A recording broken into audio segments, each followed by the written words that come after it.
Donc ceci est une version pas maquillée, pas coiffée, pas lavée, brossage de dents parce que bon, il y a quand même un minimum, donc désolée pour la qualité, mais bon, on fait ça le matin pour qu'on ait le temps de tout finir pour le repas de midi.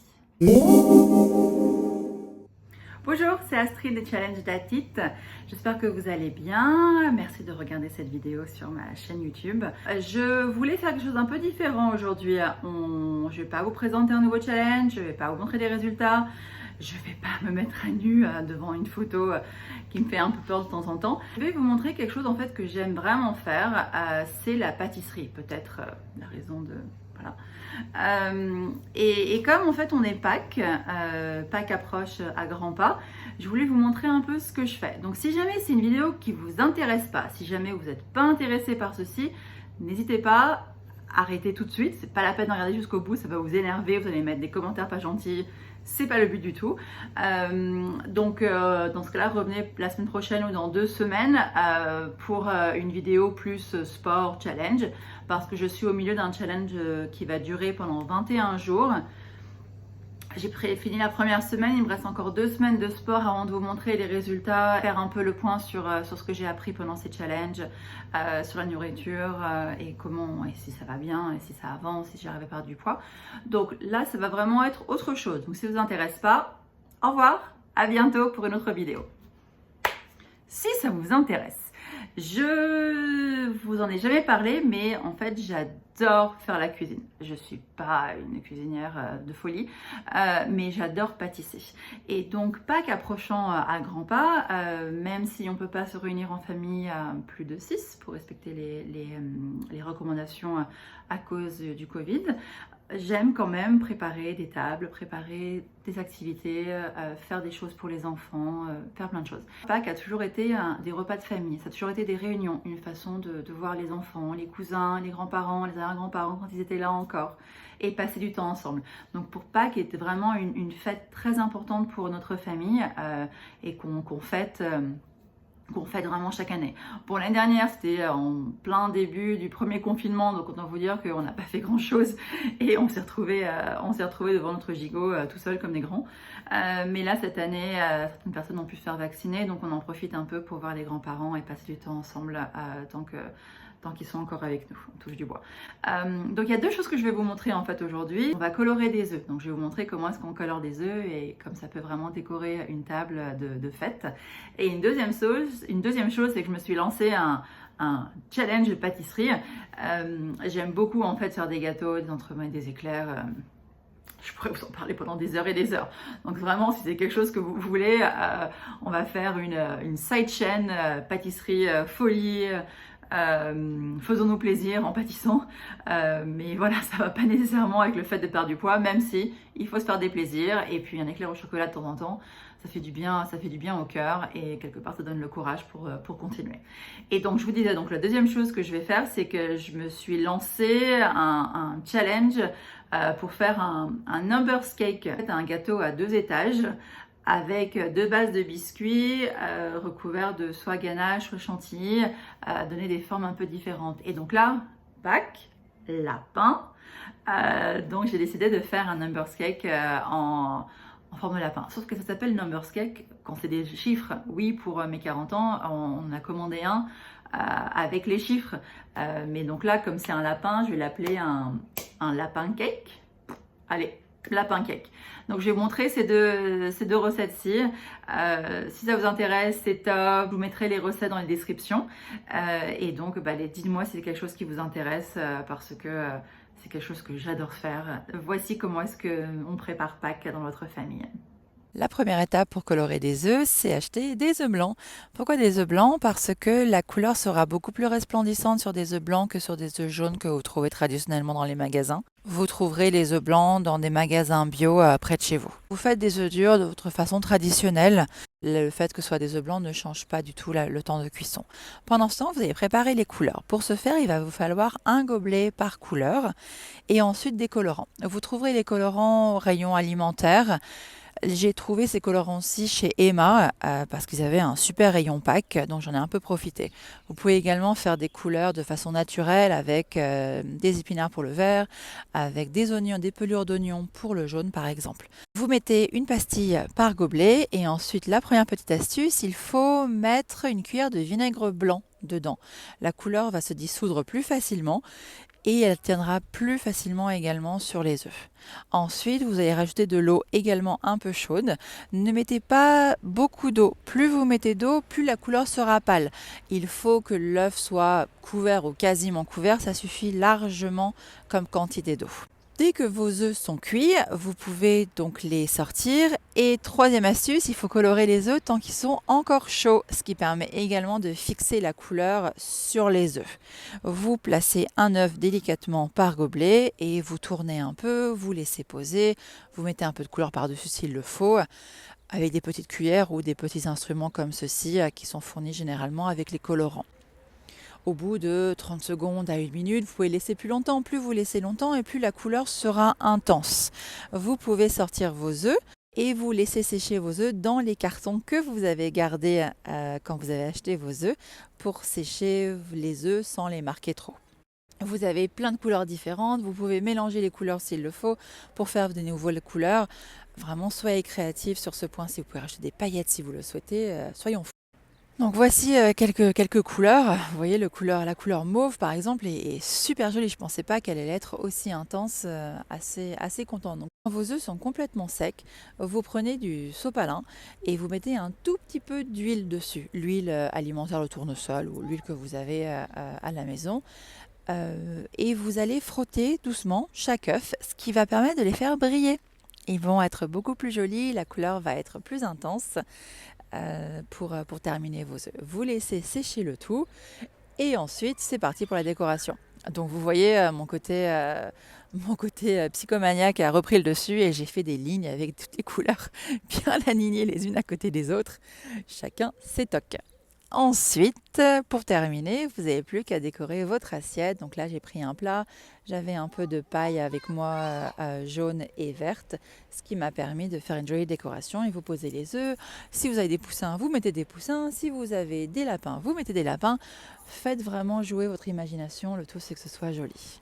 Et voilà, le lapin. Bon, pour ceux qui connaissent la référence, c'est assez vieux, c'était le double effet qui se coule. On va maintenant s'occuper du gâteau en forme de lapin. Pour ce faire, hier, j'ai préparé une pâte sablée. Je ne vous ai pas montré la vidéo exactement de la pâte sablée, mais je vais vous mettre la recette en bas, comme ça vous verrez une pâte sablée basique dans laquelle j'ai rajouté un peu de cacao pour faire une pâte sablée au chocolat. Donc nous avons besoin de 2 disques afin de réaliser les 2 lapins. Donc j'ai pesé, vous pesez exactement votre pâte, vous divisez en 2 et ensuite vous êtes prêt à abaisser votre pâte. La deuxième moitié, vous la mettez au frais, vous l'oubliez le temps que vous travaillez la première.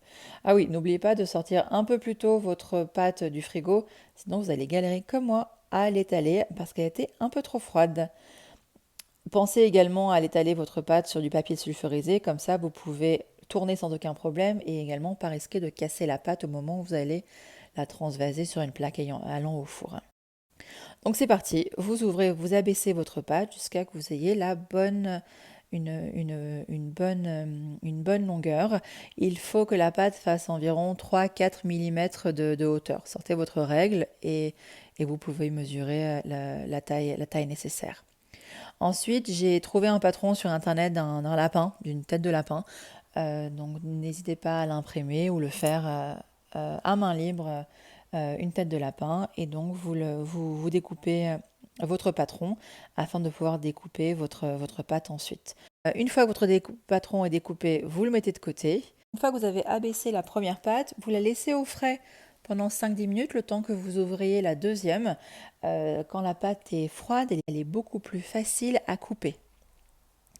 Une fois que la pâte est froide, vous mettez le patron dessus et c'est parti. Vous coupez avec un couteau, attention à vos doigts, afin de réaliser la tête du lapin sur votre pâte sablée.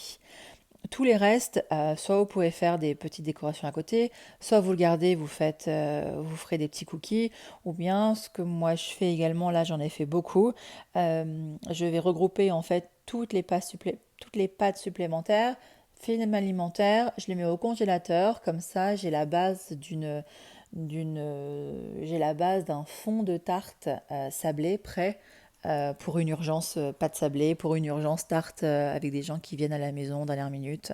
Ensuite, c'est parti pour le four. Donc vous les passez au four pendant 12 minutes, on va dire entre 10 et 15 minutes, tout dépend de votre four, à 180 degrés, jusqu'à ce que la pâte soit bien colorée. Bon là c'est du chocolat donc on voit pas quand c'est coloré, mais si jamais vous faites une pâte sablée qui n'est pas chocolat, vous le verrez tout de suite quand c'est prêt. Vous laissez refroidir complètement sur une grille et on est parti pour faire les garnitures. La première crème est une ganache montée au chocolat. J'ai réalisé hier soir une ganache au chocolat en mélangeant la crème fleurette chaude et du chocolat. Je l'ai ensuite battue afin qu'elle quadruple de taille pour donner un peu de volume. Ensuite, je mets le tout dans une poche à douille. Comme ça, elle est beaucoup plus facile à préparer. Et voilà, la première crème, c'est fini.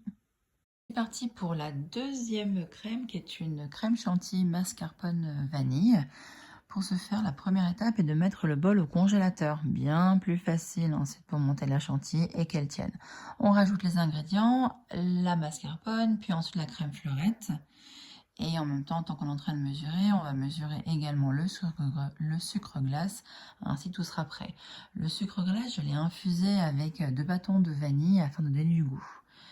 Ensuite, on est parti pour le batteur. Ça va prendre un petit peu de temps, environ 5 à 10 minutes pour monter la chantilly. Et progressivement, on va rajouter le sucre glace afin de vraiment coller la chantilly, afin qu'elle soit solide et puisse tenir le gâteau en lui-même.